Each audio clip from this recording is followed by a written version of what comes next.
रात के अंधेरे में जब सारे गांव के लोग गहरी नींद में थे, तब गांव के बाहर वाले जंगल से अजीब आवाजें आना शुरू हुई।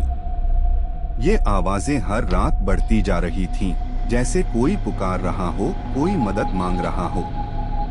गांव के लोग उस जंगल में जाने से डरते थे क्योंकि उनके अनुसार वह जंगल श्रापित था। कहानी की मुख्य पात्र सीमा एक साहसी और जिज्ञासु लड़की थी। उसे इन रहस्यमय आवाजों के पीछे का सच जानने की तीव्र इच्छा थी। एक रात उसने हिम्मत करके अकेले ही जंगल में जाने का फैसला किया। जंगल घना और अंधेरा था। चारों ओर से पेड़ों की शाखाएं जैसे उसे रोकने की कोशिश कर रही थीं। थोड़ी दूर चलने पर सीमा को वही अजीब आवाजें फिर से सुनाई देने लगीं, पर अब वे और भी करीब थीं।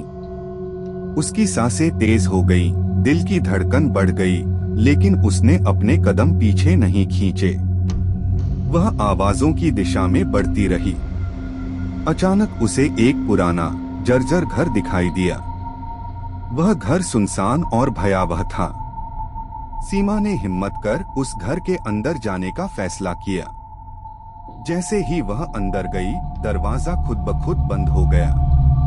उसकी चीख बाहर तक नहीं पहुंच सकी। अंदर अजीब सी ठंडक और डरावनी खामोशी थी। उसने देखा कि दीवारों पर खून के धब्बे थे और कमरे के बीचों बीच एक पुराना दर्पण रखा था। दर्पण में उसने अपनी परछाई देखी, लेकिन वह परछाई सामान्य नहीं थी। उसकी परछाई उसे घूर रही थी, हंस रही थी। अचानक उस दर्पण से एक हाथ निकला और सीमा को पकड़ने की कोशिश करने लगा। सीमा डर के मारे पीछे हट गई, लेकिन उसकी नजरें दर्पण से हट नहीं रही थीं। तभी उसे पता चला कि यह दर्पण दरअसल एक खौफनाक रहस्य छिपाए हुए है। दर्पण में कैद आत्माएं उसे अपनी ओर खींचने लगीं।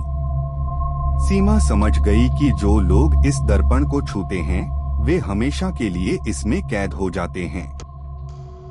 अब उसकी बारी थी।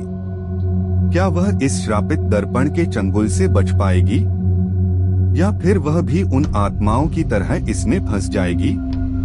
अंत में वह चीखती हुई जंगल से भागने की कोशिश करती है, लेकिन क्या वह जंगल के अंधेरे से निकल पाएगी, या फिर यह उसकी आखिरी रात होगी?